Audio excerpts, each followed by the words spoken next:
వీడ్కోలు పలుకుదాం. అంతకుముందు కవులందరినీ వారిని సన్మానించాల్సి ఉంటుంది, తర్వాత వారిని మనం సన్మానించుకోవాల్సి ఉంటుంది. సుబ్బలక్ష్మి గారు మన కవిత్వాన్ని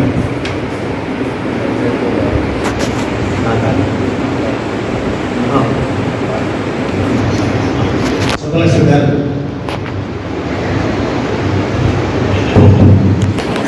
సభకు నమస్కారం. ఈరోజు ఎక్కడ చదువుకున్నారో అక్కడ యూనివర్సిటీకి వైస్ ఛాన్సలర్ గారు ఉన్నటువంటి చిరంజీవి నాయక్ గారిని హృదయపూర్వకంగా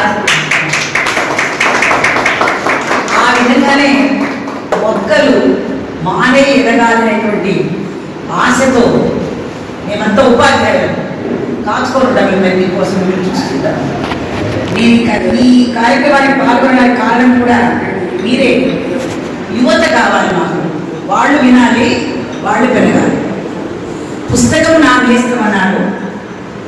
పుస్తకం నా నేస్తమంటే పుస్తకం భాండాగారమే నా నేస్తమని నా కవితలో వినిపిస్తున్నాను.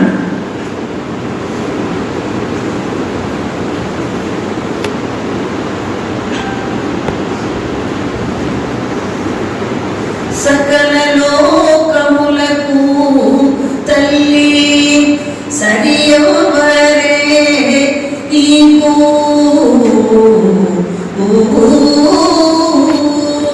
సకల లోకములకు తల్లి సరియవరే నీకు జగతిలో విలసిల్లు మేటి జననీ నీకెవ్వరే సాటి వందన అమ్మావో దేవి. మనందరినీ ఇక్కడికి చేర్చినటువంటి శారదాదేవికి నమస్కరిస్తూ ప్రారంభిస్తున్నాను.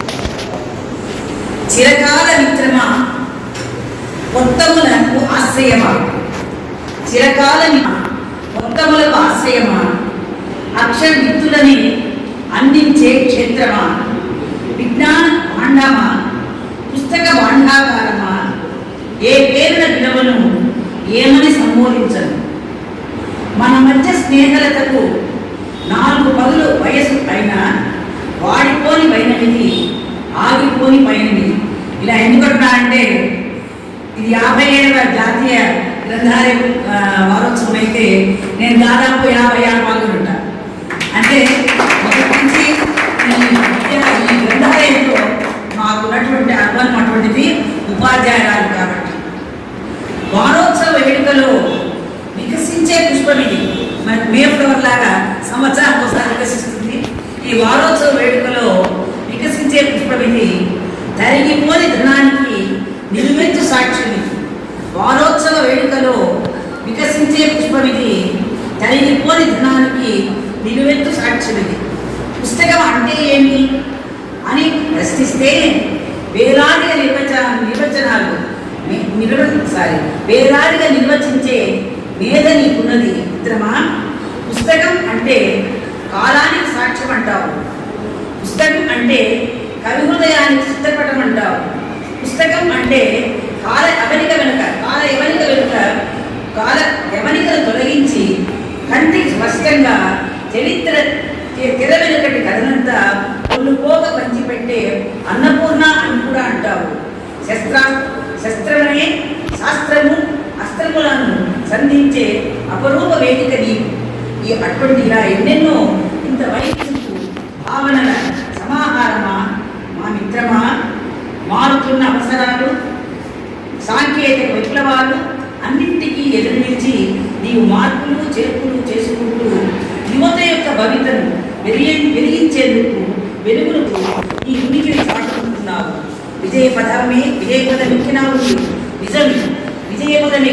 ఇన్ని మార్పులు చేస్తున్నప్పుడు కనీసం సమాజంలో ఉన్నటువంటి యువతకు ఈ విషయం బోధపడితే ఇంత మునుపు వారు బాధపడ్డారు. యువత ఈ మొబైల్లో చిక్కుకుపోతున్నారని. మొబైల్లో చిక్కుకుపోవచ్చు, గూగుల్ దగ్గర చిక్కుకోకూడదు, యూట్యూబ్లోకి ఇరుక్కోకూడదు. మనకి ఏది కావాలో దాన్ని మాత్రమే చూడాలి అనేటువంటి భావన వారు వెలిపించినారు.